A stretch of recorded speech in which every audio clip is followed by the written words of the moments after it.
Rifat sama Aprilia ya. Said, tolong pimpin doa Said untuk buka, sekaligus doain teman-teman kita biar sukses semua di Pontianak. Ya, mereka mulai mulai siap bertanding hari ini. Ya, Jumat, Sabtu, Minggu. Ya, kita doakan kita bisa merebut juara umum.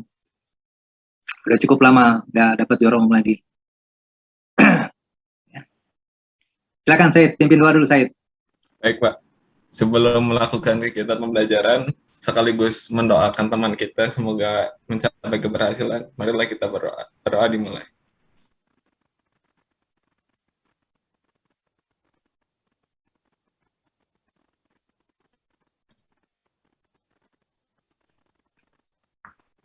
Berdoa selesai.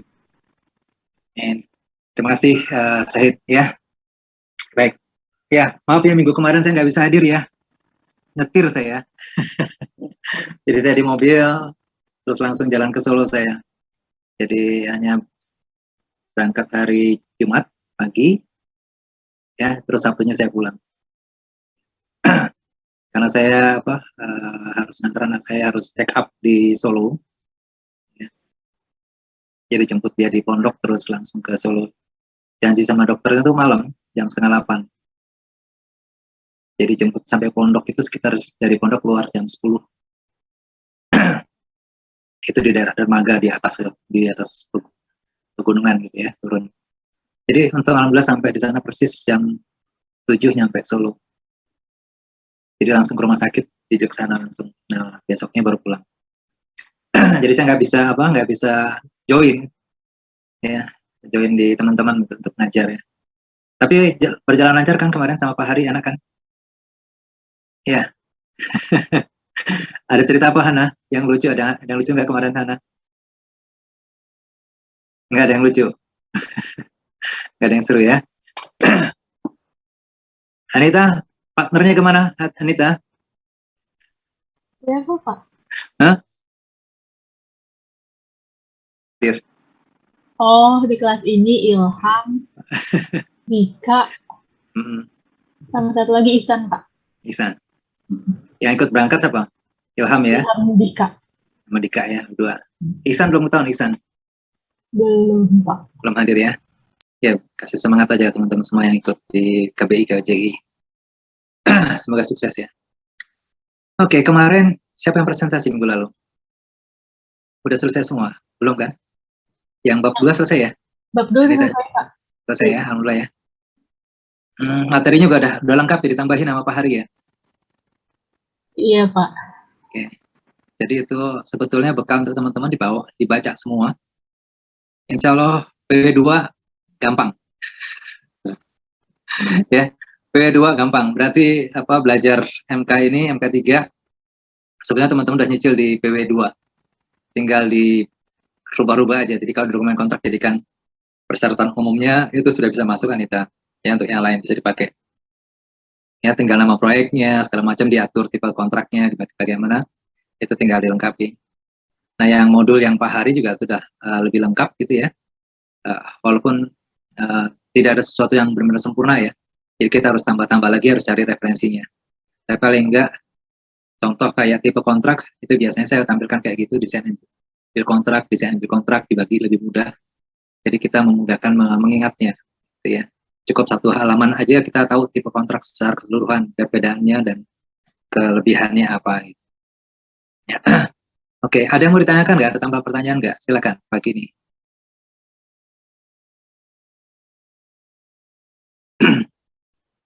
Nggak ada ya? Belum ada pertanyaan. Masih lemas? Saya Pak. Oke, saya silakan. Oh, Rifat. Saya mau nanya Pak. Oke, Pak. Kemarin kan saya ngobrol-ngobrol Pak sama Luni Pak. Sama? Luni. Dia cerita bahwa proyeknya itu udah pembangunan, tapi dia belum punya IMB Pak. Itu boleh emang Pak? IMB tanggung jawabnya kontraktor atau tanggung jawabnya owner? Owner. Kalau kamu sebagai kontraktor gimana? Ya, ketar-ketir Pak. Khawatir. Tapi kalau dihentikan, kontraktor dikenakan sanksi nggak? Oh, saya nggak tahu, Pak. Nah ini kalau kontraktor sih kerja aja gitu walaupun ketar-ketir ya. Tapi secara nggak langsung eh, apa itu menjadi tanggung jawab si owner ya. Yang biasanya owner kalau nggak bisa ngurus dia minta bantuan dari konsultan ya. Konsultan perencananya itu langsung minta buatkan IMB-nya ya. Sebetulnya gampang sih prosedurnya yang ada kalau di DKI itu gampang. Hampir semua Pemda sudah ada. Karena secara nggak langsung untuk apa pembuatan izin atau pembuatan izin itu Kementerian PUPR sudah ada regulasinya. Nanti tinggal dijalankan oleh pemerintah daerah. Di mana dalam pemerintah daerah itu ada dinas PU-nya, PUPR-nya. Jadi secara nggak langsung masih dalam ruang lingkupnya dari PUPR ya. Walaupun ada di misalnya di kabupaten atau di gubernur gitu atau di wali kota. Jadi dimudahkan sebetulnya. Nah, kadang-kala memang kalau kita tidak terbiasa pihak regulator itu suka mempersulit. Ya, kalau bisa untuk buat IMB gambar-gambar dari mereka gitu ya. Walaupun sudah ada dari perencananya. Tapi kalau sekarang itu sudah, saya rasa sudah dikurangi kesulitan-kesulitan itu karena hampir sebagian besar sudah mulai pakai elektronik ya. Jadi itu memudahkan dalam pendaftaran. Jadi di waktu-waktunya segala macam. Kayak buat SIM lah. Kalau SIM dulu masih, itu kan agak lama kan ya. Atau perpanjangan SIM. Ya kan kita datang. Kalau sekarang kan sudah bisa yang online ya. Atau pakai mobile SIM ya. Atau perpanjangan STNK juga sama kan. Perpanjangan STNK kita sudah bisa pakai elektronik. Nah itu secara nggak langsung sudah ada kemudahan dalam proses pembuatan izin. Jadi sebetulnya kembali titik beratnya itu bagaimana? Ya kontraktor sebenarnya yang paling enak, Pak, ya sebelum mulai ya, unleashing ya.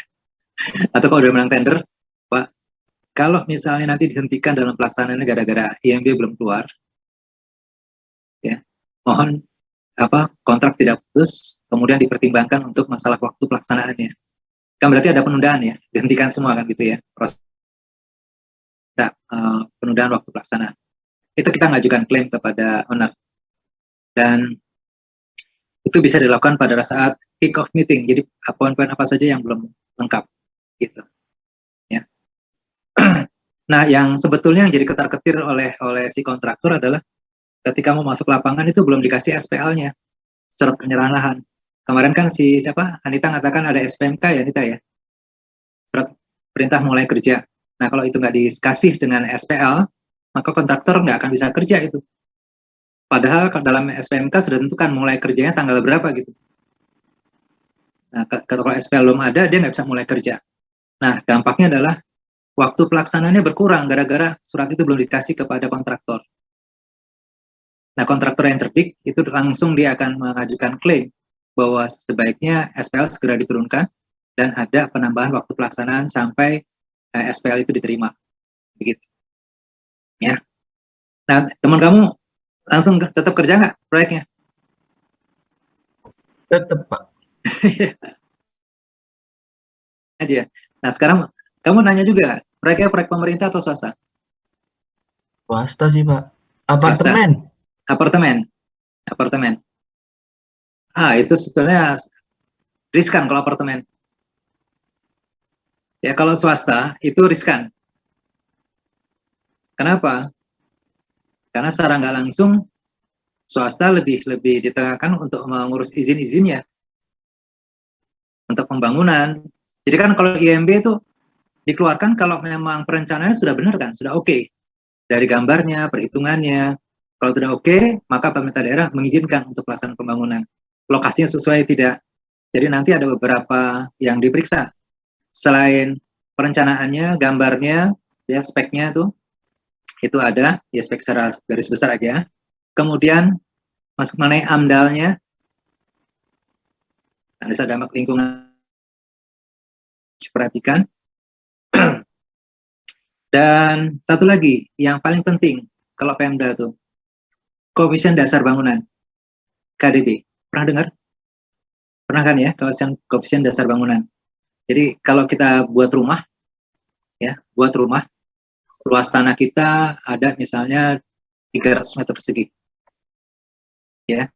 Kira-kira berapa luas tanah yang boleh dibangun untuk konstruksi tertutup? Ya, nah, teman-teman harus paham nih.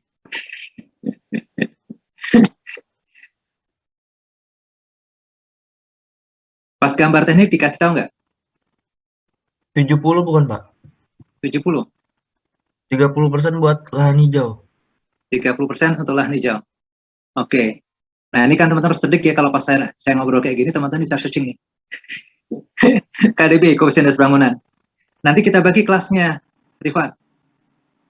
Kan ada rumah RSSS gitu ya, panjang S-nya tuh ya. Sama rumah mewah. Ya.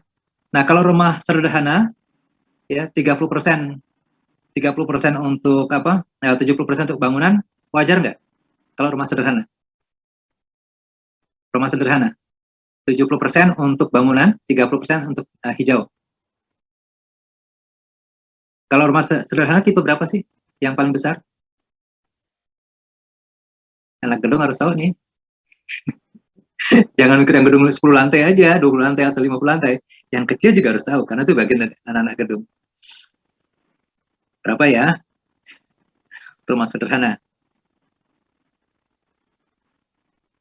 Malik, berapa, Malik?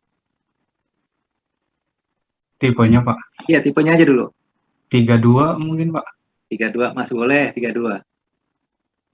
Yang paling besar?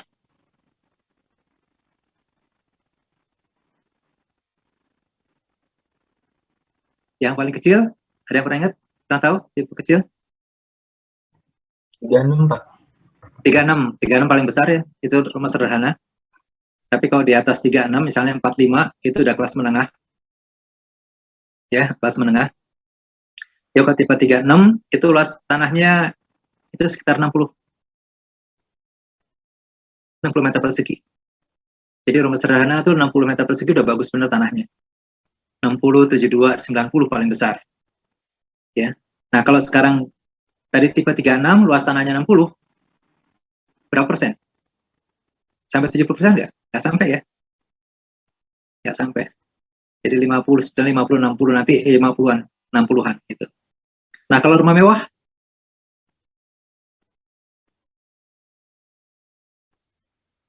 Rumah mewah?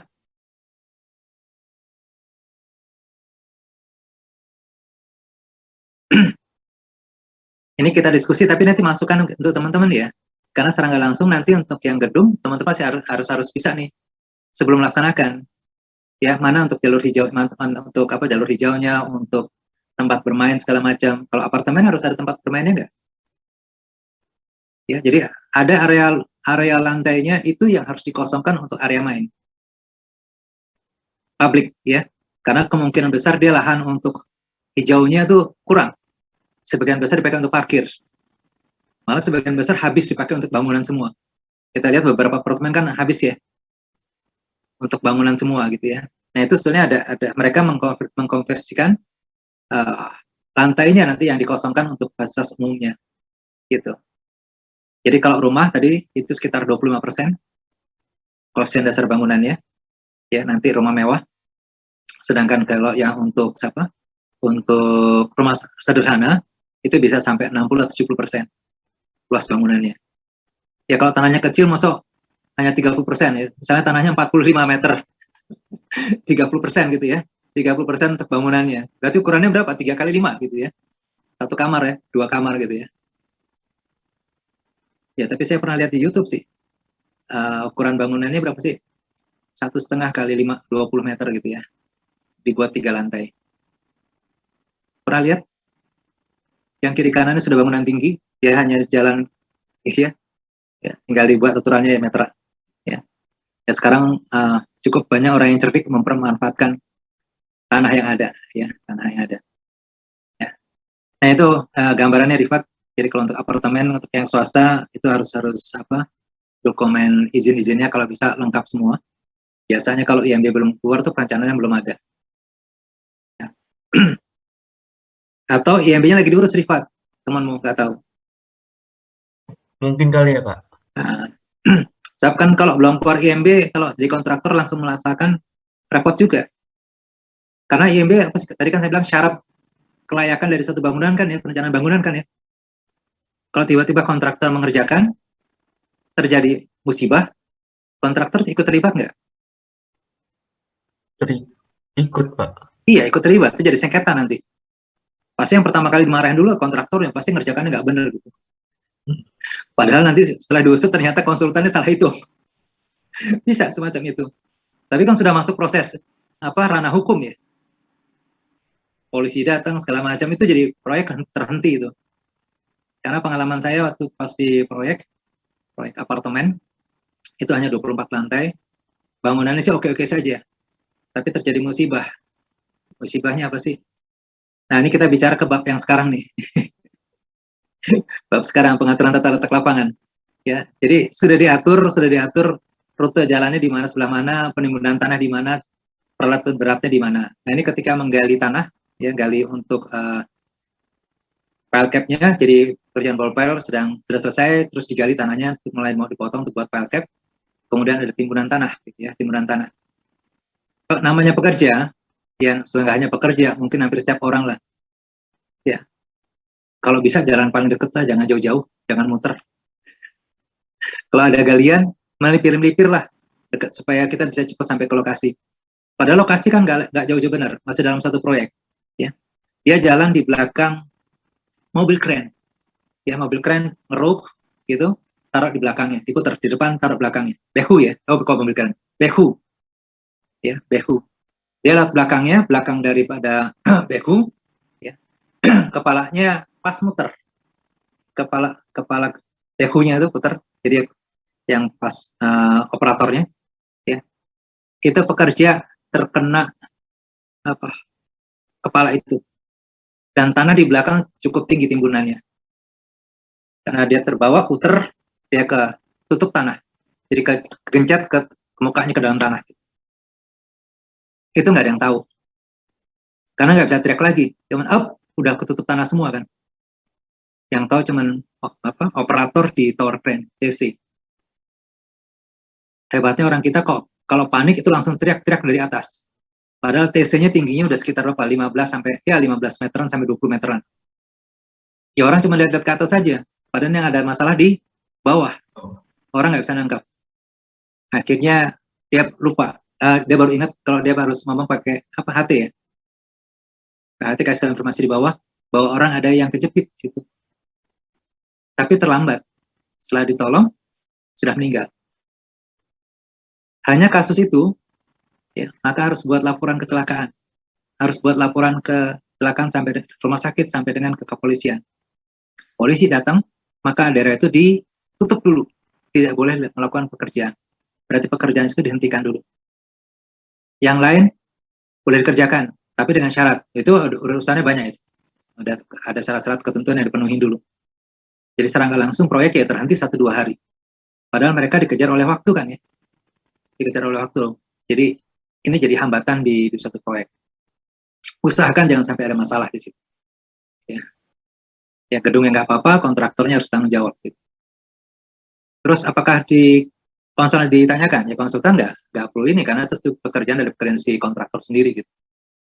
Kemudian petugas K3, apakah harus bertanggung jawab? Iya, dia harus bertanggung jawab.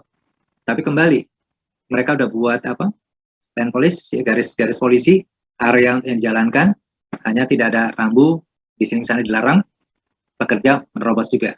Itu masih bagus, jadi pihak yang lain masih bisa menghindar. Ya, yang masih disalahkan adalah si pekerjanya. Tapi konsekuensinya perusahaan harus menanggung risiko itu semua. Ke rumah sakit, terus biaya pemakaman, segala macam, ganti rugi ke keluarga. Operator BHU-nya disalahkan nggak kalau kayak gitu? Ya, biasanya yang kena pertama kali itu operator BHU dulu. Kenapa nggak lihat? Itu kasihan. Ya, karena pasti project manager nggak mau bertanggung jawab langsung gitu ya. Nah, itu urut-urutannya kayak gitu. Nah, ini simpel aja. Jadi kalau tadi Rifat nanya IMB bagaimana? Sebaiknya, ini karena di lapangan lebih banyak dilanggar ya pada dipatuhi. Nah, kalau teman-teman nanti sebagai tenaga ahlinya, usahakan IMB-nya dipenuhi dulu. Terus kalau proyek pemerintah bagaimana? Biasanya proyek pemerintah juga melengkapi dengan IMB. Hanya ada bagian tertentu dia bisa bisa berbarengan dengan konstruksi ya. Bisa berbarengan dengan konstruksi. masalah konstruksinya, perencanaannya harus sudah disetujui dulu. Sebentar ya, Pak Ketut nelpon. Boleh saya terima ya? Ini agak terganggu biasanya.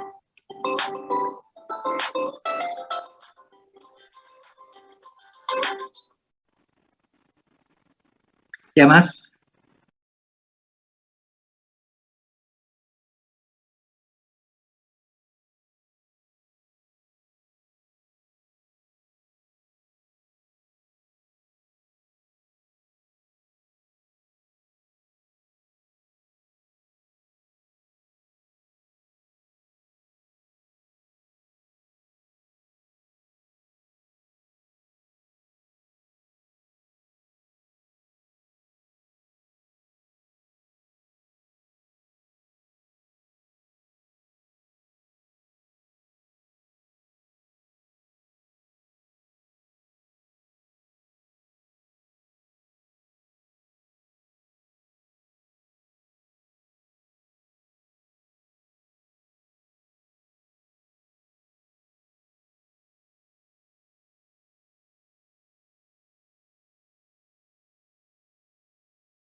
Oke, maaf, terpotong ya. Ini biasanya kan nggak angkat, tapi Pak Ketut gitu ya, ngobrol gitu ya. Karena memang jarang-jarang juga dengan Pak Ketut ngobrol, ya, karena ada pekerjaan. Oke, Privat terjawab, Privat? Iya Pak, sudah Pak. Sudah ada lagi? Boleh aja dengan kasus-kasus tertentu kita akan lebih baik ya. Jadi kita bisa lihat kondisi yang ada di lapangan yang sebenarnya. Belum? Yang presentasi sekarang kelompok 3 siapa?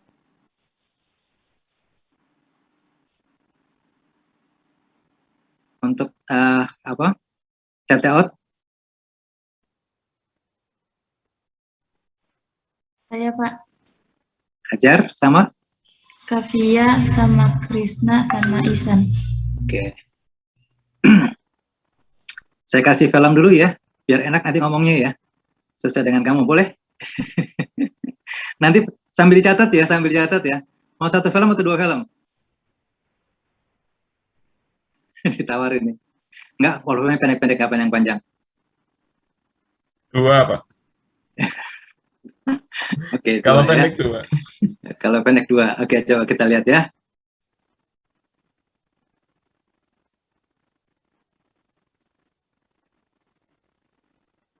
Oke. Ya, saya pilihkan sesuai dengan ini ya. Dengan topik kita ya.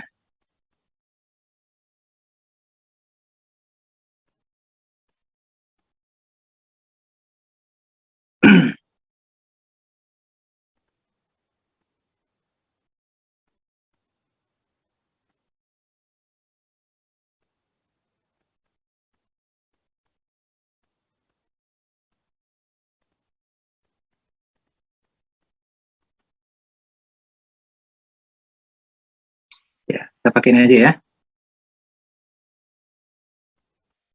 Ini dulu biar enak.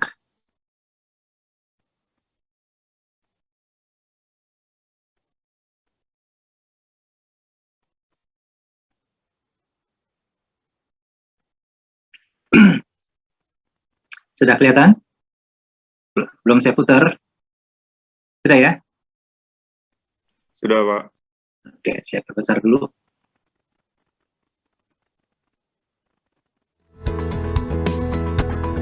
Kedengaran suaranya?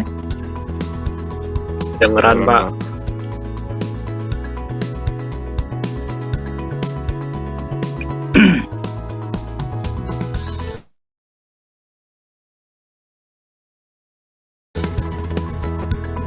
Jadi ini sebetulnya setelah kita kontraknya oke, ini persiapan kita sebelum masuk ke lapangan.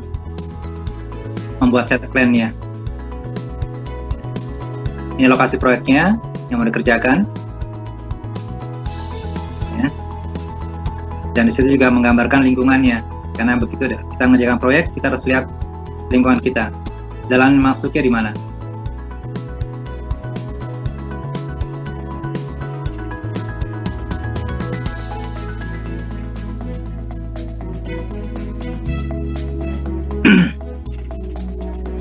Lihat posisi-posisinya, jalan masuk ke rutenya, ada pagar segala macam ya.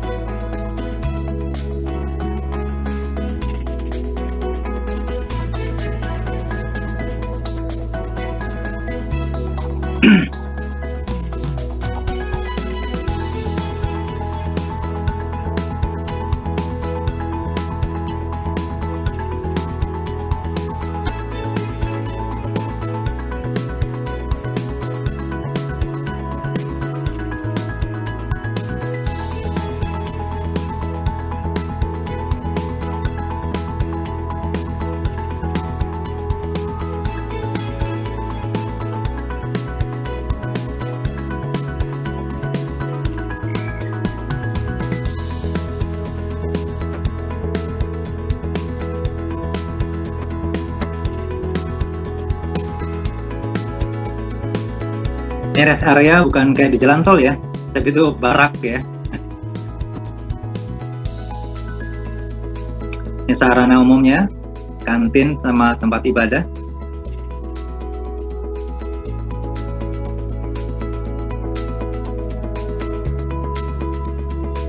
Ini penggunaan tower crane. Jadi kalau kita bicara set plan, ya tower crane ini sangat berpengaruh ya. Yang bisa itu mixer konkret.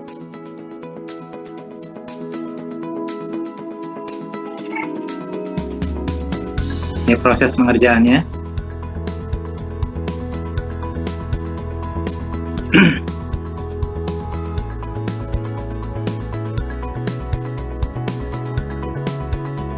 Ini kalau pakai kondisi setempat, ya modelnya semacam itu. kondisi telapak ya.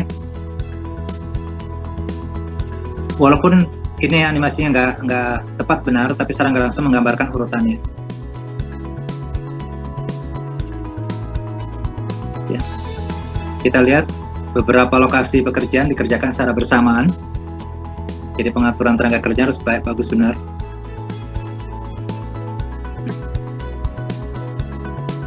Ini area stok file apa? Stok penyimpanan materialnya.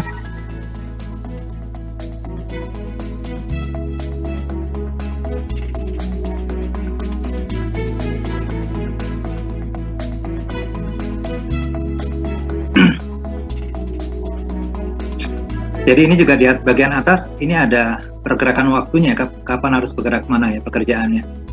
Jadi progresnya, ini kita bilang progresnya, di sini sesuai dengan waktunya. Jadi nanti ketika teman-teman membuat jadwal pekerjaan, ini bar chart kayak gini, di lapangan juga kondisinya ketahuan, bisa dilihat.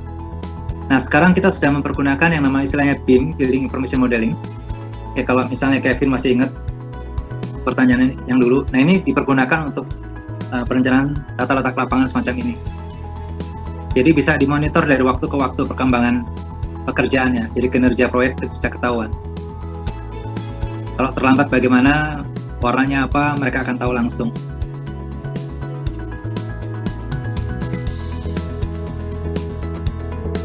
Nah, dengan penerapan BIM, kita bisa memodelkan informasi ini dalam bentuk gambar yang sebenarnya. Ya.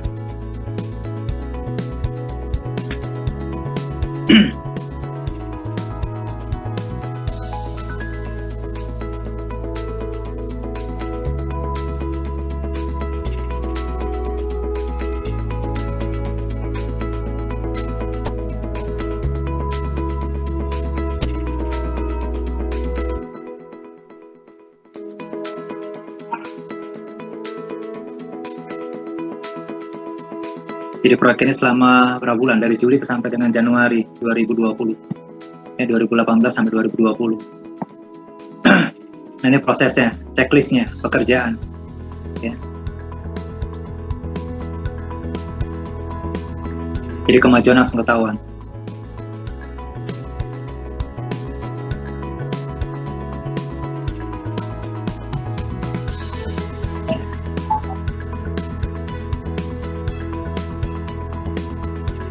Lihat perbaikan jalannya dalam lingkungan ya.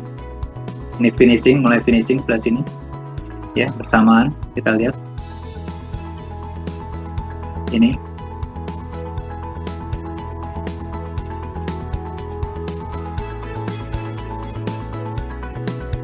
Jadi jalan dalam lingkungan ini sudah jadi sampai dengan tempat parkir. Di awal tidak dibangun dulu karena sering dipakai lewat untuk kendaraan berat ya.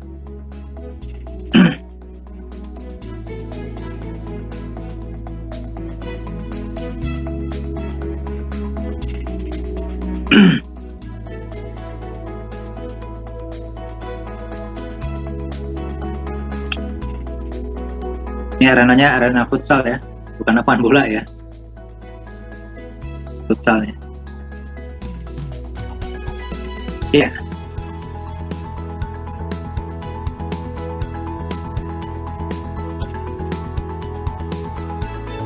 Ini setelah jadi. Nah, ini biasanya disiapkan sebelum proyek mulai, ya, sebelum proyek mulai. Ya. Jadi kalau sudah jadi semacam ini, maka bisa digunakan sebagai bahan diskusi untuk perencanaan yang selanjutnya, gitu ya. Oke, ini yang bahan pertama. Saya coba kasih lagi yang gitu ya. Bisa sambil catat aja, nanti bisa ditambahkan dengan presentasi dari teman-teman ya.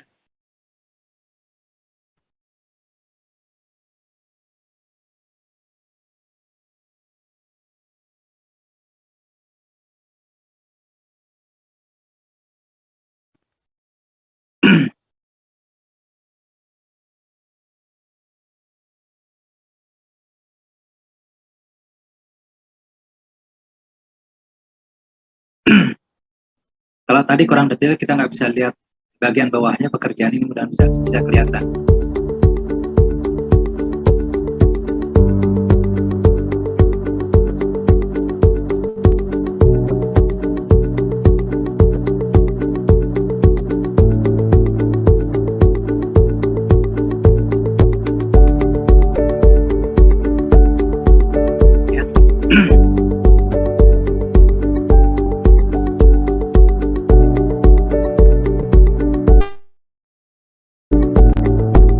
pertama ini ada pantangannya, pagar segala macam, jalan masuk, set office-nya bagaimana, ya, untuk energinya bagaimana,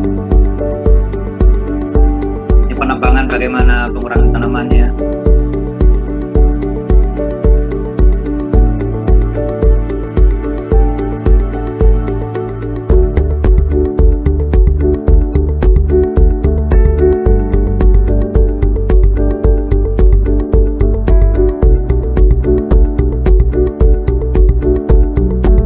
Pagar, ya, pagar project, terus ada pintu keamanannya, pos jaganya.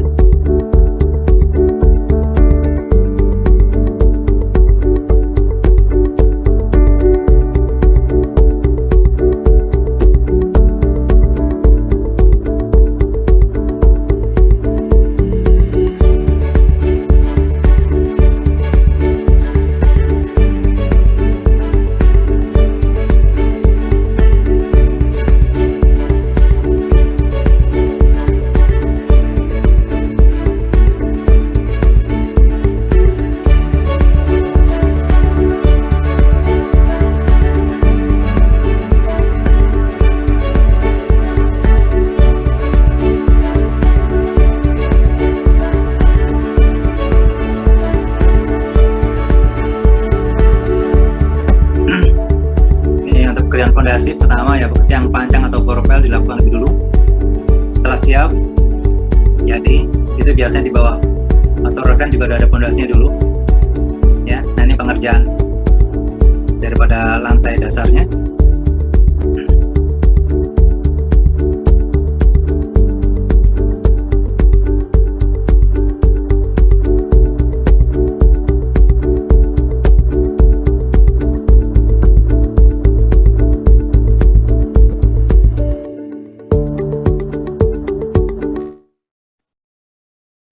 Bentar.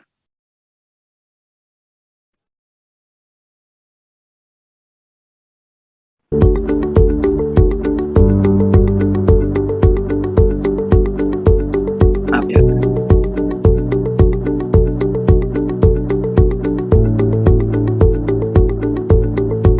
Tadi. Maaf, saya ulang dikit. Ya.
Sampai sini ya, habis ya. Oke, ini saya ganti dengan satu lagi yang saya pilihkan sebentar.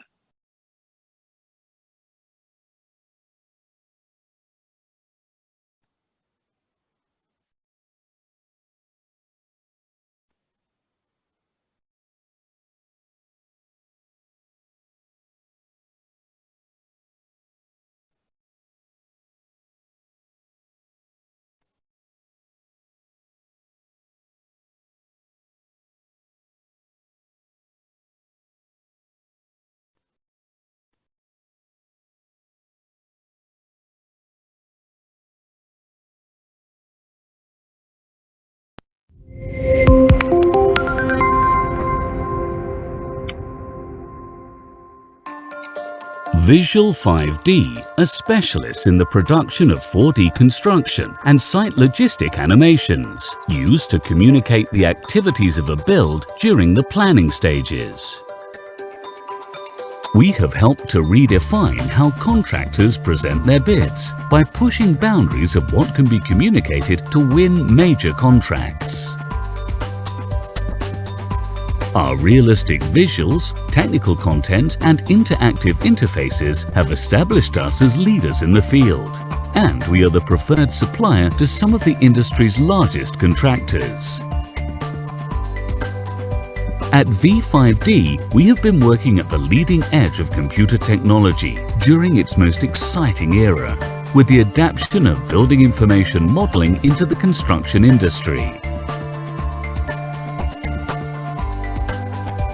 Through a combination of gaming technology and engineering expertise, we have developed a process that links an animated 3D model with the program schedule. This allows our clients to showcase the validity of a build in the most visually persuasive way to either a professional or non-technical audience, and give our clients a distinct competitive edge.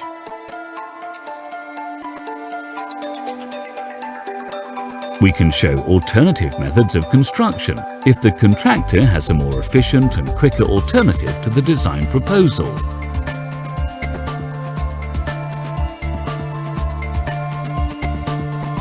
Our animations also show the site logistics setup, which can be a pivotal factor in winning projects by demonstrating strategies used to preserve the surrounding environment.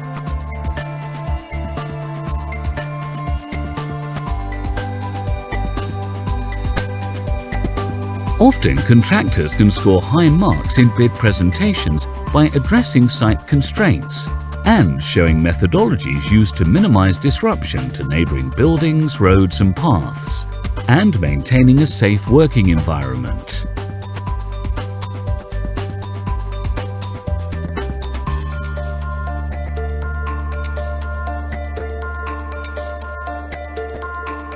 We can show delivery routes, including entrances, unloading and egress points showing construction working side by side with other interfaces.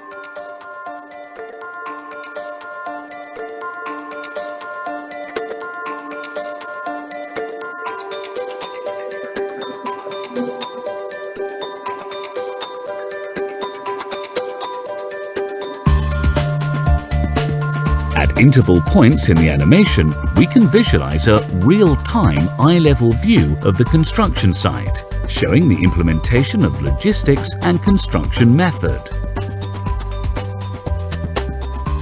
This gives the audience a comprehensive overview of the planned activities and demonstrates that all elements have been rigorously planned and considered.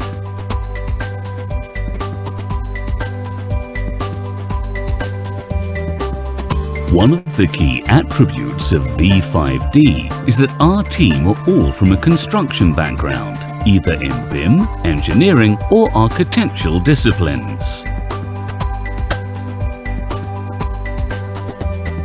This enables quicker turnaround of projects, fulfill the most demanding requirements, and ultimately be an extension to the planning team as opposed to an outsourced service.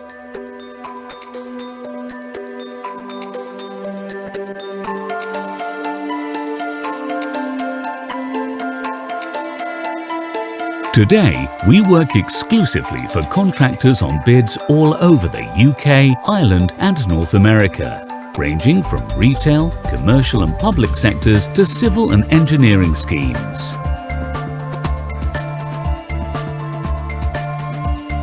Our team at V5D have the expertise and experience to bring all of these benefits to you and your audiences into winning presentations.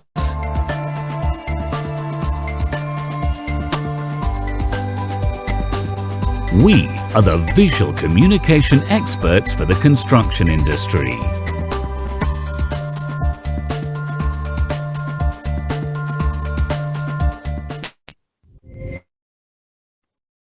Oke. Ya, jadi tadi ada contoh yang proyek yang sebenarnya, kemudian tadi V5D yang dia menyiapkan software ya untuk animasi ini. Ya, jadi kalau teman-teman pakai ya bisa dipakai. Nanti dalam pelaksanaan di lapangan karena sudah ada regulasi tentang penggunaan BIM, software ini kemungkinan juga akan dipakai dalam pelaksanaan. Untuk kontraktor terbesar sudah mempergunakan ini dalam perencanaannya dan pelaksanaannya, dan ketika dia presentasi menunjukkan progresnya, kinerjanya, dengan animasi ini lebih mudah nggak? Berapa persen segala macam bisa ketahuan kan? Jadi kita bisa masukkan data langsung ketahuan. Dan memang awalnya yang namanya game itu tidak ada manfaatnya, tapi bisa dimanfaatkan untuk keperluan yang sebenarnya. Ini kan juga dari game kan, dari animasi-animasi yang ada terus ditransfer ke bentuk gedung. Dan ini ternyata sangat bermanfaat di dalam pelaksanaan. Dan era BIM sebetulnya sudah cukup lama, lebih dari 10 tahun. Ya, kita agak lambat untuk perkembangannya, karena banyak perusahaan yang pertama untuk membeli softwarenya cukup mahal, mereka keberatan di sana. Yang kedua, sebetulnya bukan softwarenya yang mahal, orang yang menggunakan itu masih sedikit yang bisa menggunakan. Jadi misalnya kalau ada di Waskita ataupun PP, sebetulnya orang-orangnya dia juga, nggak banyak. Jadi kalau teman-teman bisa mencuri atau mengambil peluang di sini, memperdalam untuk yang BIM-nya, itu akan mudah. Memang dasarnya sebelum masuk ke BIM, kita tahu teori dasarnya dulu. Ya, tadi pengaturan tata letak lapangan bagaimana caranya, urutannya bagaimana. Nah, kalau kita tidak tahu teori dasarnya, bagaimana kita membuat animasinya kalau urut-urutannya belum pas gitu. Karena dari setiap kegiatan, setiap metode itu nanti akan berpengaruh terhadap biaya dan waktu pelaksanaan. Gitu. Ya. Nah, ini coba kita dengarkan teori dasarnya dari Siti ya. Jadi saya mau denger nih, Siti ngajarin kita biar kita paham layout-nya. Ya. Ada pertanyaan sebelum Siti mulai? Diskusikan. Satria? Habis presentasi, Pak.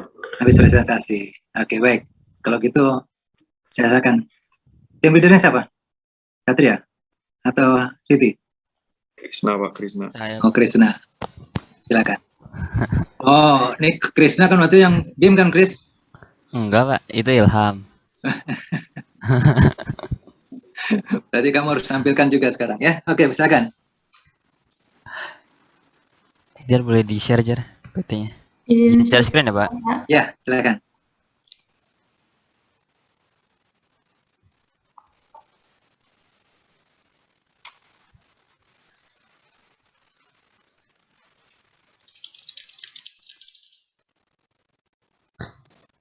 Oke, sebentar. Ambil biar bisa saya print screen. Kasih suaranya. Ramadhani. Mana Ramadhani? Hadir, Pak. Oke, sudah keluar belum namanya ya? Sudah ya? Kemudian Krisna. Hadir, Pak. Oke, udah keluar. Ihsan. Belum Izin, hadir? Pak. Izin. Izin. Izin, Pak. Ya, Siti. Mana Siti? Hadir, Pak. Oke, Siti di atas ya. Kris, Ya, Pak. kameranya pendekin dikit, Kris. Rendahkan, Kris, biar wajah Oh kena, Kris. iya.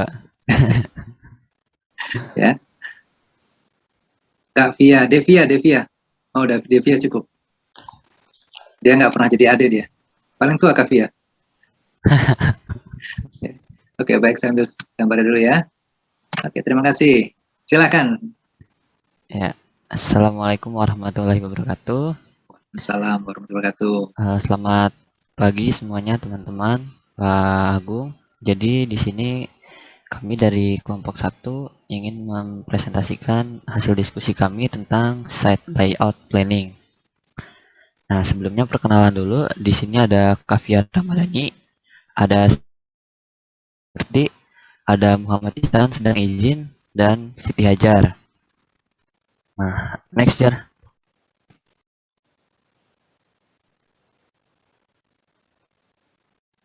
Hajar. Nah, kita mulai di pendahuluan dulu. Jadi sebuah konstruksi itu sering mengalami masalah karena faktor yang berkaitan dengan manajemennya sendiri. Jadi manajemen itu dapat membuat peningkatan yang signifikan dari segi penghematan biaya hingga waktu proses konstruksi tanpa melibatkan penambahan jumlah pekerja. Nah, di sini peran site manager adalah mengontrol kinerja pekerja, kemudian mengambil tindakan untuk memperbaiki situasi di mana kinerja pekerja kurang memuaskan. Secara umum, site manajemen sendiri memiliki tugas seperti penyelidikan lapangan sebelum konstruksi dimulai, pengiriman material, dan manajemen pengadaan sehingga menjaga catatan lapangan tetap baik, menjaga komunikasi lapangan dengan baik, pemantauan kinerja secara teratur, membangun sistem koordinasi dengan baik di antara bagian-bagian yang berbeda, serta melakukan perencanaan site layout dengan baik. Nah, tugas penting dari site management adalah perencanaan site layout. Jadi site layout itu meliputi identifikasi, mengukur, dan penempatan fasilitas sementara dalam batas-batas lokasi konstruksi. Keperluan fasilitas sementara itu bergantung dari banyak faktor termasuk jenis proyek, skala, desain, lokasi, dan organisasi pekerjaan konstruksi. Perencanaan lokasi telah menjadi aspek yang paling diabaikan dalam industri konstruksi. Oleh karena itu, perencanaan awal yang cermat sangat penting karena biaya tenaga kerja pada proyek besar merupakan sekitar 50 hingga 60% dari total biaya proyek sendiri.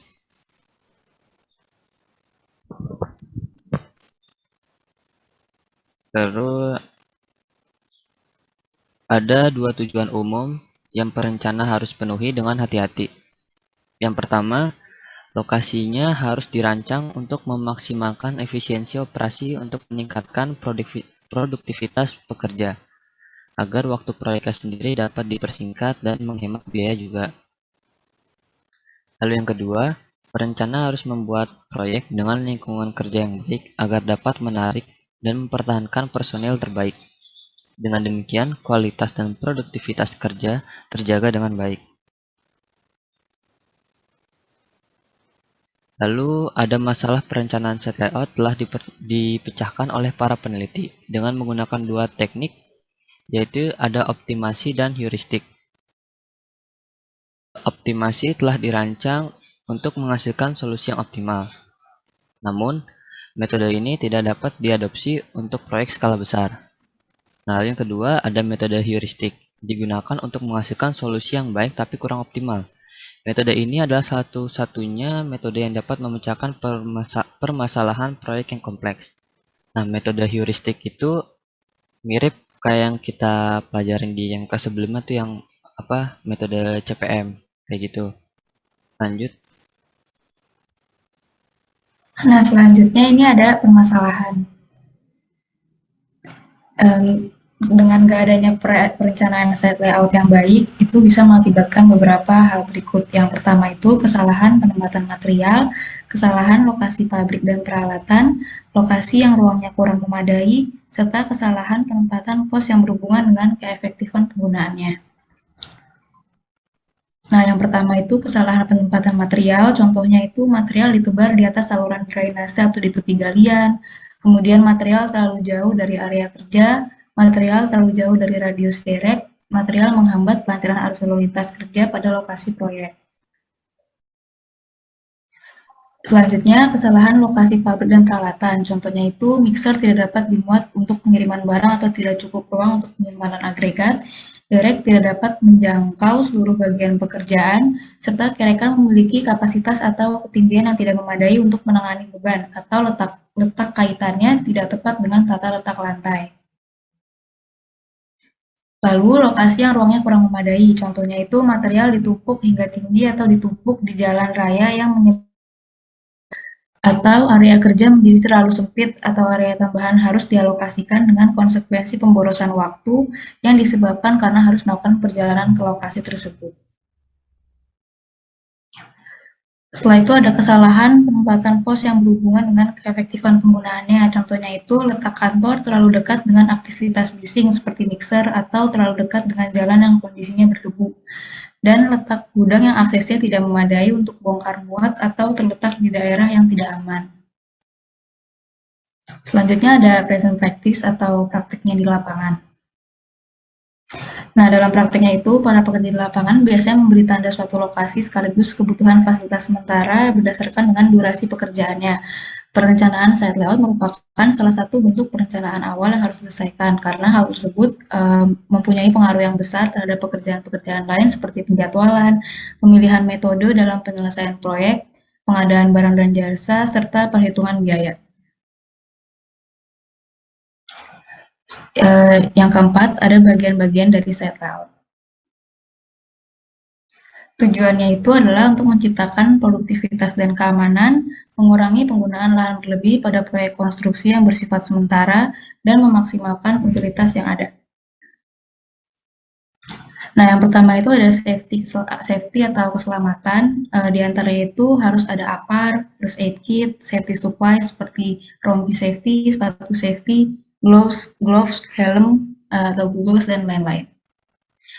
Selanjutnya ada accessibility atau akses keluar masuk proyek. Suatu proyek harus memiliki akses yang mudah dilalui sehingga mampu memberikan kemudahan bagi operator alat-alat berat, meminimalisir kecelakaan kerja, dan menghemat waktu pada pengoperasian keluar masuknya alat. Hal yang dipertimbangkan dalam akses proyek itu yang pertama adalah akses kendaraan dari jalan raya menuju proyek, serta tempat parkir kendaraan para pekerja. Kemudian ada information signs atau papan informasi, itu yang pertama ada sitemap, di mana sitemap itu adalah menggambarkan detail dari proyek yang sedang berjalan, dan biasanya itu ada di ruang pengawas atau ruang project manager, dan ada pintu masuk proyek. Lalu ada papan peraturan lalu lintas, pada proyek-proyek besar, papan peraturan lalu lintas digunakan sebagai panduan dari lalu lintas yang ada di proyek tersebut untuk meminimalisir adanya kecelakaan kerja yang cukup besar. Lalu ada peraturan keamanan, fungsinya itu untuk memberikan batasan-batasan serta mengatur para pekerja dan manajemen proyek supaya lebih jelas dan terarah dalam bekerja. Dan yang terakhir ada emergency service. Pintu darurat harus disediakan di setiap lantai selama proses pembangunan. Dalam mengakses pintu darurat dan ruang bawah tanah harus benar diperhatikan agar tidak mengakibatkan cedera. Selanjutnya ada security atau keamanan. Beberapa hal harus diperhatikan itu ada pintu masuk. Jadi pos satpam sangat penting diletakkan di dekat pintu masuk dan lokasinya itu harus mampu menjangkau dan mengawasi semua pengunjung proyek. Lalu ada lighting, yaitu memiliki juga fencing atau pagar yang mengelilingi proyek. Lalu ada akomodasi, di mana akomodasi ini sangat penting pada proyek besar untuk para pekerja yang terlibat di proyek tersebut dan letaknya harus dekat dengan lokasi proyek. Lalu ada ruang kerja. Ruang kerja terletak dalam satu akses yang berdekatan, dekat dengan lokasi berlangsungnya proyek, dan berada di tempat yang aman. Ruang kerja juga harus dilengkapi dengan fasilitas kantor, dan ruang kerja ini biasanya mencakup ruang kerja untuk kontraktor, subkontraktor, dan konsultan. Lalu ada persediaan air bersih dan sanitasi. Perlu adanya ketersediaan air bersih dan toilet yang nyaman untuk para pekerja. Lalu ada penanganan material, penggunaan peralatan yang tepat untuk penanganan material dan perencanaan awal untuk meminimalkan penanganan akan menghasilkan penghematan biaya dan waktu selama berjalannya proyek konstruksi. Lalu ada craft change houses, fungsinya itu untuk tempat beristirahat para pekerja, berganti pakaian, dan mengenakan alat-alat safety. Lalu ada gudang dan pembersihan. Hal ini diperlukan untuk merencanakan dan mencadangkan area penyimpanan untuk bahan, sehingga penggunaan bahan yang berlebih bisa dihindari. Beberapa bagiannya itu ada laydown area yang dicadangkan untuk penyimpanan material dan peralatan besar. Lalu ada gudang, fasilitas penyimpanan tertutup di mana bahan disimpan sampai diaplikasikan ke pekerjaan. Lalu ada area pementasan material, digunakan saat material lokasi dengan pekerjaan yang berlangsung. Lalu ada lokasi untuk pembersihan, biasanya itu untuk pembuangan puing secara teratur. Lalu ada batching plan dan tempat pembuatan material.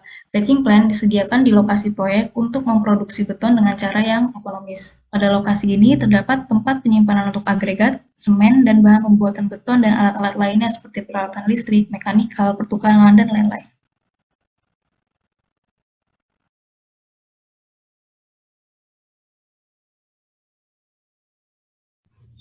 Selanjutnya, karakteristik fasilitas sementara.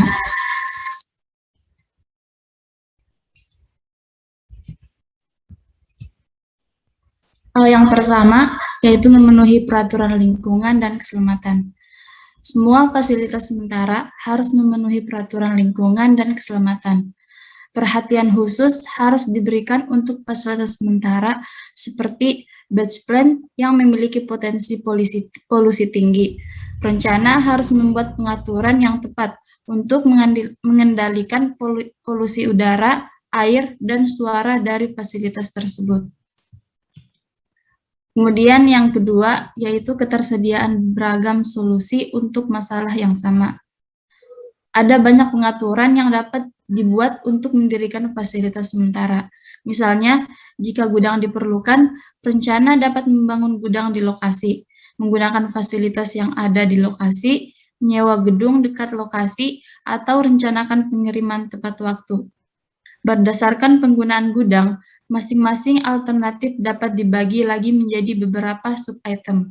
Misalnya, bahan membangun fasilitas dapat bervariasi dari kayu, batu bata, hingga struktur. Selanjutnya yaitu masa pakai yang relatif singkat dari lokasi tertentu. Masa pakai fasilitas sementara tergantung pada durasi proyek. Secara umum itu harus dihapus segera setelah proyek selesai dilengkap. Selanjutnya ada pemanfaatan kembali dengan kerugian minimum untuk fungsi yang sama atau yang dimodifikasi di lokasi lain. Karena masa pakai fasilitas sementara di lokasi yang lebih pendek, perencana mempertimbangkan pemanfaatan kembali fasilitas sementara. Hal ini dapat mengakibatkan penghematan biaya konstruksi.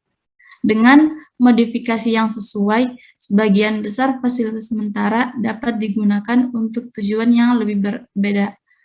Oleh karena itu, perawatan yang baik dan penyimpanan bahan bangunan dapat meningkatkan frekuensi pemanfaatan kembali dan mengurangi biaya konstruksi secara signifikan.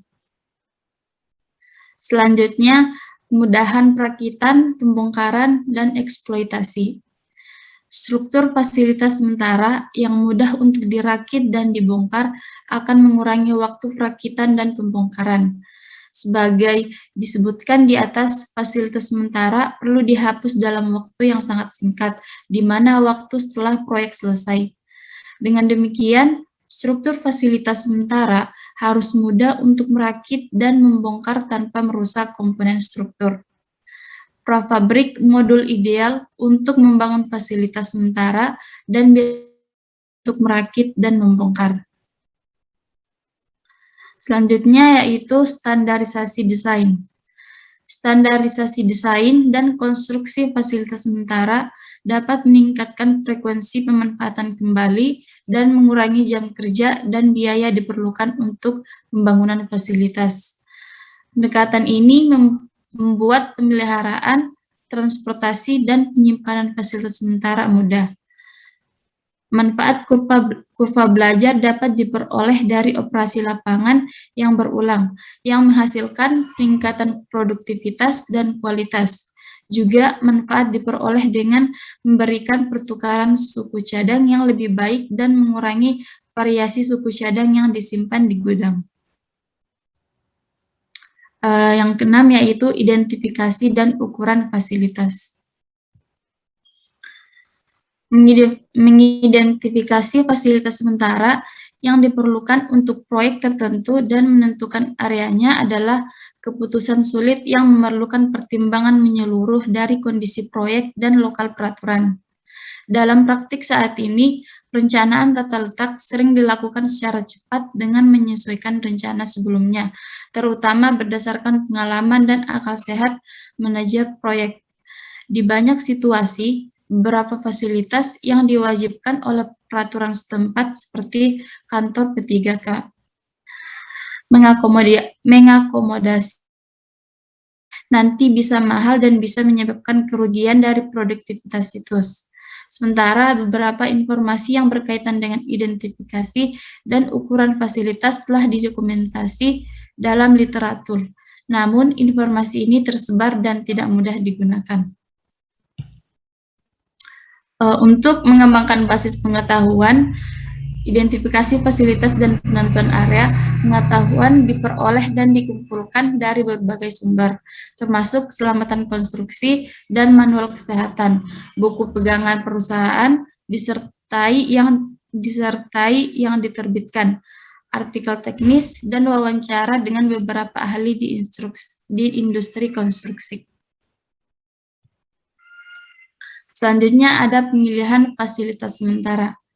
Salah satu ciri fasilitas sementara adalah tersedianya beragam solusi untuk fungsi yang sama. Bagian ini menjelaskan beberapa pertimbangan ketika memilih yang diperlukan fasilitas sementara untuk proyek tertentu. Yang pertama yaitu jenis konstruksi, di mana pembangunan pabrik industri seperti pembangkit listrik membutuhkan lebih banyak area penyimpanan dan fabrikasi untuk proses pekerjaan mekanik dan listrik daripada proyek yang lain seperti proyek jalan raya. Kemudian yang kedua yaitu jenis kontrak, di mana untuk kontrak tungkei, kontraktor dapat mengkonsolidasikan administrasi. Berarti lebih sedikit tetapi lebih besar dan lebih efisien fasilitas sementara dapat dipilih. Di sisi lain, jika proyek dikelola di bawah serangkaian kontrak yang berbeda, ini akan diterjemahkan ke dalam jumlah yang lebih tinggi dari fasilitas sementara yang lebih kecil melayani setiap konstruksi individu. Selanjutnya ada ukuran proyek. Proyek yang relatif kecil dapat dikelola dari trailer atau struktur portable, sedangkan proyek 5-10 tahun mungkin membutuhkan fasilitas sementara yang sifatnya lebih permanen. Selanjutnya ada lokasi proyek. Proyek yang berlokasi di daerah yang tidak berpenghuni atau di tempat-tempat di mana tenaga kerja terampil langka membutuhkan fasilitas tambahan untuk makan dan hidup. Proyek jauh dari pusat industri membutuhkan lebih banyak layanan di lokasi seperti pabrik batch, toko pemeliharaan peralatan, jangka panjang penyimpanan, dan bahkan beberapa pusat rekreasi lainnya untuk keluarga. Adapun pemilihan beberapa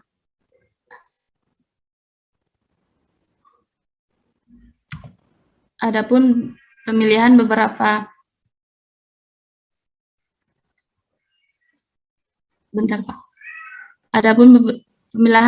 fasilitas sementara tergantung pada tenaga kerja permanen penduduk dari situs. Tenaga kerja dipecah menjadi 3 kategori seperti yang ditunjukkan pada gambar di bawah ini. L1 itu tenaga kerja lokal yang tidak ada kebutuhan penginapan atau transportasi. L2 itu angkatan kerja terdekat sekitar 5-60 kilo dari lokasi. Itu tidak perlu penginapan, tapi harian transportasi yang dibutuhkan. Kemudian L3 itu jauh, lebih dari 60 kilo dari lokasi. Fasilitas penginapan yang dibutuhkan.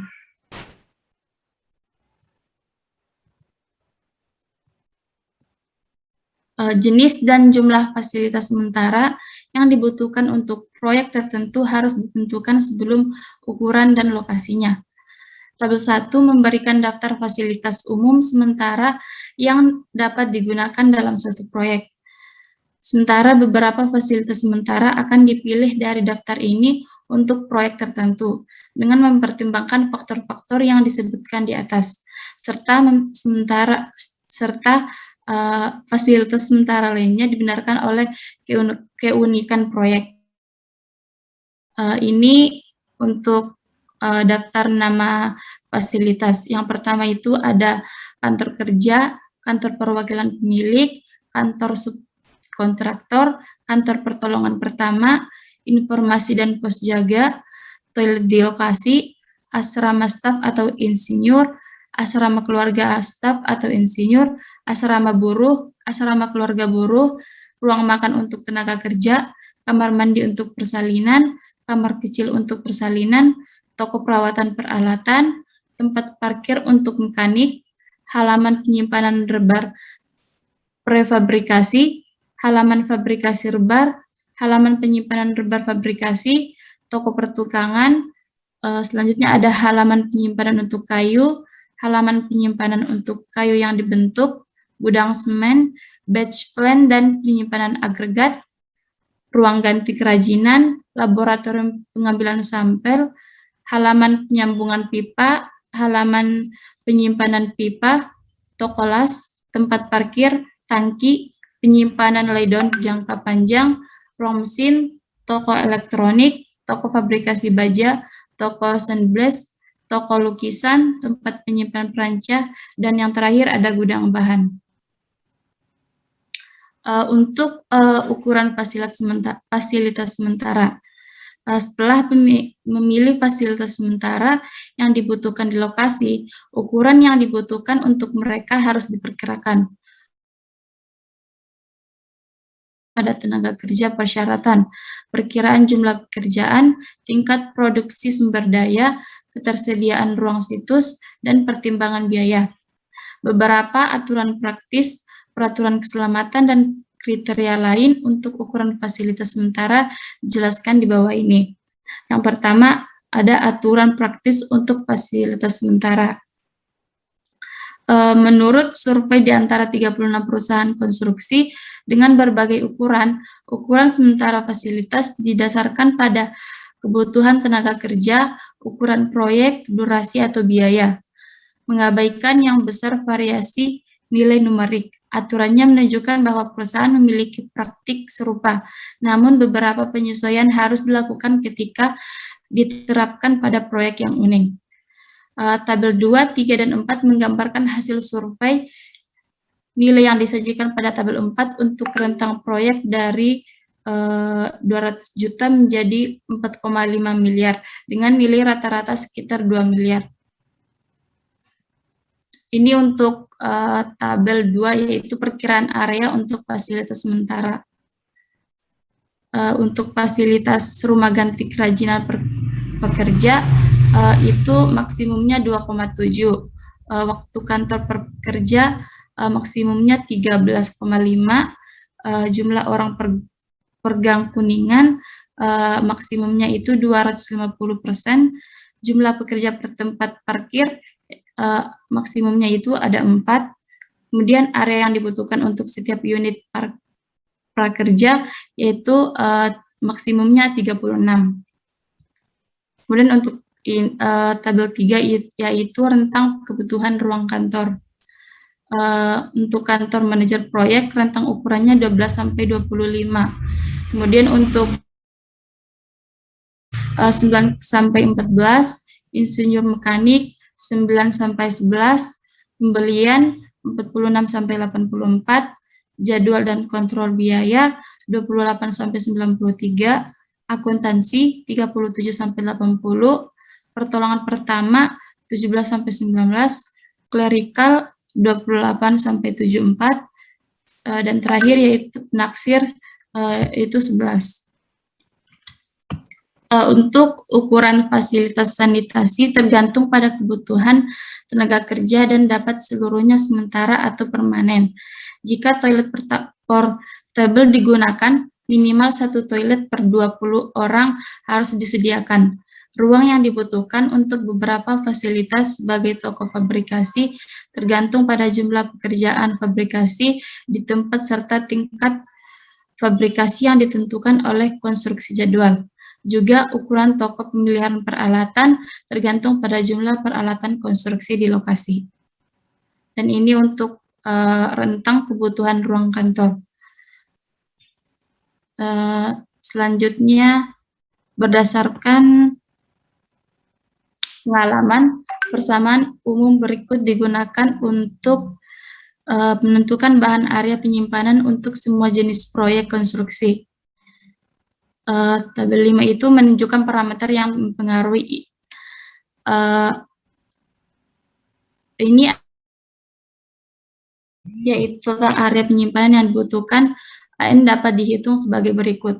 AN yaitu Qmax dibagi IM per Qn, di mana Qmax itu Q daily dikali T kali K kali Q daily itu Q total dibagi T. Kimex itu kuantitas perkiraan maksimum dalam ruang penyimpanan, IM itu indeks pemanfaatan bahan, KN jumlah bahan yang dapat disimpan per meter kuadrat, Q total jumlah total material yang dibutuhkan untuk proyek, Q daily perkiraan jumlah yang dibutuhkan per hari, T itu masa konstruksi, T kecil itu stok rata-rata, dan K faktor fluktuasi. Nah, lalu ada peraturan dan standar keselamatannya.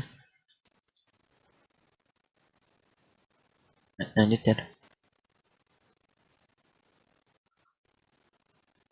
Nah, di sini disusun dari Safety and Health Manual dari ILO, International Labour Organization, tahun 1992. Lalu Safety and Health Administration dari OSHA atau Occupational Safety and Health Administration tahun 1987. Lalu ada Building Codes dari UBC, Uniform Building Code tahun 1985 sama SBC tahun 1985. Jadi ini ada contoh beberapa peraturannya. Yang pertama, jarak minimal itu 10 kaki dari bangunan atau struktur harus dipertahankan untuk tiang pancang kayu dan bahan mudah terbakar lainnya untuk digunakan dalam konstruksi. Lalu jalan masuk di antara dan di sekitar tumpukan penyimpanan yang mudah terbakar di halaman terbuka lebar minimal 15 kaki dan bebas dari akumulasi sampah. Lalu bahan yang disimpan di dalam bangunan yang sedang dibangun tidak boleh ditempatkan dalam jarak 6 kaki dari hoistway atau bukaan lantai bagian dalam atau dalam jarak 10 kaki dari dinding luar. Nah, ini ada contoh dari site planningnya. Jadi sebelumnya, jadi site layout itu biasanya ada dua kondisi. Yang pertama itu ada unequal site layout sama equal site layout. Yang unequal itu kondisi di mana saat jumlah lahan yang tersedia itu lebih banyak daripada jumlah site facility yang ada di proyek itu. Sedangkan kalau yang equal itu kondisinya saat jumlah lahan yang tersedia itu sama dengan jumlah site facility yang ada di proyek tersebut. Nah, kalau dilihat dari gambar ini sih sebenarnya belum bisa nentuin ya, karena nggak tahu juga nih luas dari lahan ini tuh berapa itu. Nah, terus di sini itu di gambar yang kiri itu site layout awal. Itu di sini dia itu dapat beberapa semacam kritikan. Yang pertama, kedua hoist di sini itu perancangnya terpisah. Jadi ada peningkatan biaya di sini. Terus materialnya tidak ditimbun di dekat hoist. Terus pintu masuk proyek itu terlalu sempit, apalagi kalau nanti ada truk-truk untuk bongkar muat. Terus posisi gudang barang juga letaknya itu ada di belakang batching plant, jadi ngalangin pandangan, jadi orang kalau misalnya mau nyari barang tuh susah kayak gitu. Terus lokasi checkpointnya juga terpisah berjauhan dari storage-nya sendiri. Terus lokasi pembetonan sama mortarnya juga itu terlalu jauh dari hoistnya. Terus timbunan-timbunan bangunan itu juga menyebar, jadi ngalangin bongkar muat. Dibuat itu juga terlalu panjang sama sempit. Nah, beberapa gudang penyimpanan juga sulit dijangkau. Nah, gambar yang di kanan ini perbaikan site layoutnya setelah dapat kritikan tersebut. Jadi perbedaannya di sini bisa dilihat kalau hoistnya itu sekarang di kedua hoistnya itu di tempat satu perancah. Jadi dari segi biaya sudah berkurang. Terus batching plan-nya itu punya pembuangan langsung ke dumper. Terus aksesnya juga sudah diperlebar. Jadi truk-truk itu bisa masuk. Terus gudang-gudang juga diletakkan di tempat yang lebih terbuka, lebih terlihat, jadi semua material dapat terlihat dengan jelas gitu, dan jaraknya dekat juga sama jalan sementara. Terus tadi untuk pembetonan sama mortar juga letaknya udah di dekat hoist. Sama jalan sementaranya sekarang lebih pendek sama lebih lebar.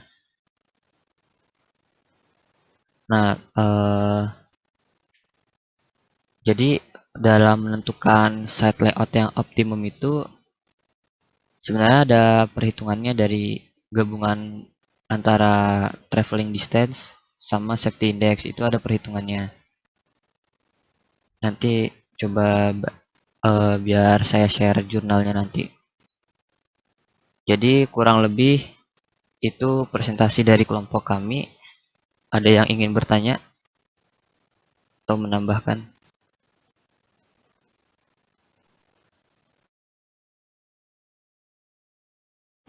Kak Via dan Siti ya, bagus presentasinya, ditampilkan banyak. Nanti tinggal kita pendalamannya aja ya.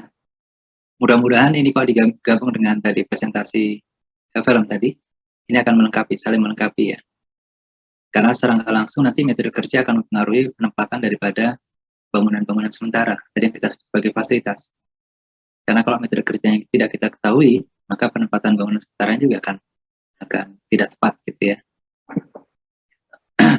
Baik, ada pertanyaan dulu dari teman-teman, saya persilakan. Hana, silakan Hana. Oh, Hana lagi ke toilet ya, silakan. Anita mau nanya, silakan. Belum, Pak. Belum. Oke, siapa yang mau tanya, silakan. Said? Mau nanya, Pak. Ya, Kalau silakan. misalkan ada proyek, itu kita harus ngasih kompensasi ke warga sekitar atas kebisingan proyeknya nggak, Pak? Logikanya kalau kamu punya pekerjaan di rumah, ngasih tahu tetangga nggak? Ngasih tahu. Jadi kita pakai etika itu dulu aja yang pertama. Jadi yang jelas, setiap ada pekerjaan kita minta izin yang penduduk sekitar ya. Ya, penduduk sekitar. Nah, berkaitan dengan tata letak lapangan, ya, jadi secara nggak langsung, kadang-kadang kalau ada proyek baru, kan suka ada pemotongan, ini kalau dulu orang lama ya, ada pemotongan apa sih, sapi selamatan gitu ya. Kalau sekarang udah jarang sih, karena orang-orang modern, yang dilihat cuma handphone saja, kalau dulu masih banyak fisiknya, dan ini juga tergantung daripada daerahnya ya, ya. Ya kalau di Jakarta atau kota-kota besar itu udah nggak ada lagi, ya, tidak ada lagi yang, tapi untuk daerah-daerah terpencil atau yang jauh dari saya bilang budaya gitu ya, jauh dari budaya atau peradaban, itu biasa masih ada ya, masih ada. Ada istilah ini sekedar masukan aja ya. Jadi paling tidak kalau teman-teman mau masuk ke suatu proyek, bekerja atau membuka lahan baru ya, karena sangat memungkinkan untuk tingkatan teman-teman yang sudah sarjana terapan itu bisa jadi set manager ya, level menengah kan ya. Ya, mungkin project manajernya belum ke lapangan, tapi set manajernya sudah ke lapangan. Nah, tahap awal yang pertama kali itu adalah melakukan survei dulu, survei lapangan. Jadi untuk mengetahui istiadat penduduk sekitar, begitu saya. Kalau penduduk sekitar itu sangat cuek dengan lingkungan, mau bangun mau apa, yang jelas nggak nunggu saya, bodo amat gitu ya. Ya sudah, nggak jadi masalah. Tapi kalau misalnya penduduknya itu sangat peduli, ya ada barang yang nggak bagus, letaknya nggak bagus gitu ya, dirapikan, maka juga harus kita perhatikan juga di situ. Saya pakai bahasa yang gampang ya, halus ya. Ya, jadi kita ambil contoh yang nih, misalnya daerah yang penduduknya cukup padat, ya cukup padat. Biasanya daerah yang cukup padat, kemudian tingkat ekonominya cukup rendah, ya, masyarakatnya itu sangat guyup, gotong royong, dan kompleks gitu ya. Jadi kalau misalnya gitu kerja bising gitu ya, bising mungkin nggak jadi masalah bagi mereka, karena mereka udah biasa dengan keramaian gitu ya. Jadi kebisingan itu nggak terlalu jadi masalah. Tapi dia sangat ramah ketika ada material yang tidak taruh dengan tempatnya, dia akan rapikan. Kalau proyek itu tempatnya terlalu penuh gitu ya, ya dipindahkan ke rumahnya misalnya, atau dipindahkan ke tempat yang lain. Nah itu juga kita harus tahu gitu ya. Kenapa Kevin? Kan saya nggak boleh ngajarin ngomong yang jelek kan, kasih yang bagus-bagus kan ya. Ya, ini cuma ramah aja gitu, dipindahkan. Enggak Pak, saya nggak ngambil, enggak saya pindahkan karena itu barangnya ngalangin jalan. Kalau ditaruh di proyek udah penuh-penuh kan tempatnya, saya taruh di tempat saya aja. Nah kebetulan tempat saya masih ada tempat yang baik, gitu, misalnya ditaruh gitu ya. Atau di tempat yang lain yang bisa lebih baik gitu. Nah itu material. Ya nanti kalau masyarakat semacam ini, itu fasilitasnya pasti akan berbeda dengan masyarakat yang sangat cuek. Kalau tadi kan ramah kan ya, ya penduduknya sangat jarang, jadi rumahnya tuh tipenya gede-gede sih tipenya, 400, 500 luas bangunannya, ya tanahnya ya 1000-2000 meter gitu ya. Jadi antara tetangga tuh jarang ngomong, ya jarang ngomong, jarang bicara. Nah kalau kita bangun proyeknya di situ, daerah situ, maka mereka yang jarang ngomong tuh sekarang ada ngomong kalau ada proyek. Biasanya sepi, tiba-tiba ada kendaraan, tiba-tiba ada debu, maka dia akan protes. Protesnya mending kalau hanya langsung ke proyek, itu kadang-kadang langsung bilang aja, Pak Polres itu tolong dong ditegur, Pak Wali Kota tolong dirapikan dong, jalan kotor segala macam. Dan itu nggak tahu siapa yang ngadu, tapi ada warga yang ngadu. Nah, pengaduannya itu akan mengganggu siklusnya proyek. Ya, jadi ini di tahap awal. Jadi kalau kita bicara tentang lapangan ini, kita harus ada survei dulu kondisi masyarakatnya kayak apa. Dan kita akan menentukan strategi penggunaan fasilitas. Contoh aja, tadi ada beberapa bangunan sementaranya kan ya, ada bangunan sementara. Tadi ada sekitar 23 ya, Titi ya, 23 atau 30-an? 30 Pak. 30-an ya, 30-an ya. Saya gabung aja nanti jadi satu. Ada beberapa yang bisa digabungkan jadi satu. Misalnya yang pertama yang paling kelihatan pertama kali itu pagar ya. Pagar proyek ya, pagar proyek. Masih cukup biasanya 10 menit ya. Ya, pagar proyek. Pagar proyek fungsinya untuk apa sih? Ini berkaitan dengan pertanyaan Said nih. Oh, dipikir dulu ya. Dipikirkan dulu teman-teman, nanti dijawab. Ada waktu 4 detik dari sekarang.